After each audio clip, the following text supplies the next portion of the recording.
Ecumenical Christian ഫെലോഷിപ്പിന്റെ ആഭിമുഖ്യത്തിൽ സംയുക്ത Christmas ആഘോഷത്തിന് തുടക്കമായി. കട്ടപ്പന CSI ഗാർഡിലാണ് ആഘോഷങ്ങൾ ആരംഭിച്ചത്. 20 ടീമുകളുടെ നേതൃത്വത്തിൽ കരോൾ ഗാനം ആലപിച്ചുകൊണ്ടാണ് ആഘോഷ പരിപാടികൾക്ക് തുടക്കമിട്ടത്.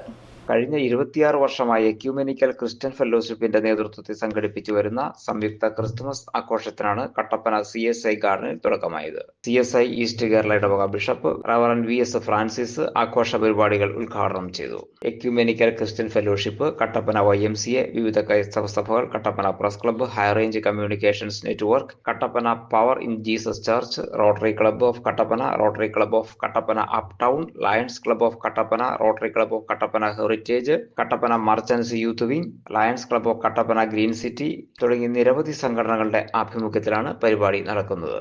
പരിപാടിയോടനുബന്ധിച്ച് 20 ടീമുകൾ കരോൾ ഗാനങ്ങൾ അവതരിപ്പിച്ചു. ഓരോ ടീമും അവരുടെ ഗാനമടങ്ങിയ YouTube ലിങ്ക് ഷെയർ ചെയ്യുകയും ഏറ്റവും അധികം ലൈക്ക് ലഭിക്കുന്ന ടീമിന് ഒന്നാം സമ്മാനമായി 10,001 രൂപയും, രണ്ടാം സമ്മാനമായി 7,001 രൂപയും, മൂന്നാം സമ്മാനമായി 5,001 രൂപയുമാണ് നൽകുന്നത്. 31-ാം തീയതിയാണ് സമ്മാനദാനം. ചടങ്ങിൽ ഫെലോഷിപ്പ് ചെയർമാൻ വർഗീസ് ജേക്കബ് കോർ എപ്പിസ്കോപ്പ അധ്യക്ഷനായി. മുഖ്യ അതിഥിയായി YMCA ദേശീയ treasurer Reji George Edayaranmula Christmas cake മുറിച്ചു.